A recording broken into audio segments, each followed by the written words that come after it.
एक दो दिन और भी चल जाता तो कोई नो हेवन और वुड हैव फॉलन।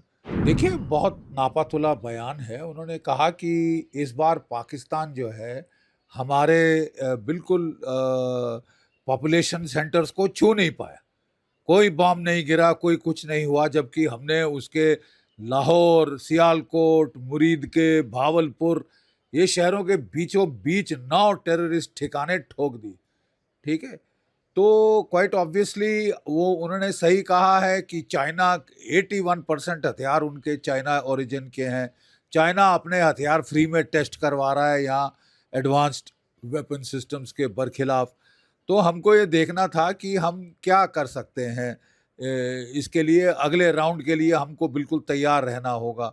उन्होंने ये भी बताया कि भाई 21 टारगेट्स थी टेरर, हमने केवल 9 एड्रेस करी थी, तो बाकी छूट गई हैं, उनको हम एड्रेस करने वाले थे लेकिन सीज फायर आ गया। लेकिन उन्होंने ये भी कहा कि हमने बड़े स्मार्टली ओपन एंडेड वॉर में नहीं फंसे और हमने जल्द से जल्द सीज फायर कर दिया।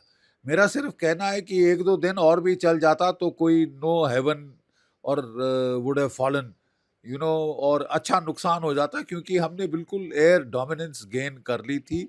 हमारा टोटल एयर सुपीरियरिटी थी over the skies of Pakistan.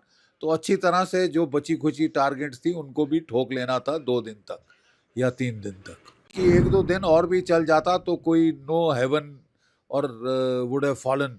देखिए, बहुत नापातुला बयान है। उन्होंने कहा कि इस बार पाकिस्तान जो है हमारे बिल्कुल पॉपुलेशन सेंटर्स को छू नहीं पाया। कोई बॉम्ब नहीं गिरा, कोई कुछ नहीं हुआ, जबकि हमने उसके लाहौर, सियालकोट, मुरीद के, भावलपुर ये शहरों के बीचों बीच 9 टेररिस्ट ठिकाने ठोक दी। ठीक है? तो क्वाइट ऑब्वियसली वो उन्होंने सही कहा है कि चाइना 81% हथियार उनके चाइना ओरिजिन के हैं। चाइना अपने हथियार फ्री में टेस्ट करवा रहा है यहाँ एडवांस्ड वेपन सिस्टम्स के बरखिलाफ। तो हमको ये देखना था कि हम क्या कर सकते हैं। इसके लिए अगले राउंड के लिए हमको बिल्कुल तैयार रहना होगा। उन्होंने ये भी बताया कि भाई 21 टारगेट्स थी टेरर, हमने केवल 9 एड्रेस करी थी, तो बाकी छूट गई हैं, उनको हम एड्रेस करने वाले थे लेकिन सीज फायर आ गया।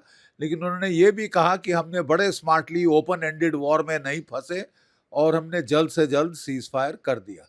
मेरा सिर्फ कहना है कि एक दो दिन और भी चल जाता तो कोई नो हेवन और वुड हैव फॉलन, और अच्छा नुकसान हो जाता, क्योंकि हमने बिल्कुल एयर डोमिनेंस गेन कर ली थी। हमारा टोटल एयर सुपीरियरिटी थी over the skies of Pakistan. तो अच्छी तरह से जो बची खुची टारगेट्स थी उनको भी ठोक लेना था 2 दिन तक या 3 दिन तक।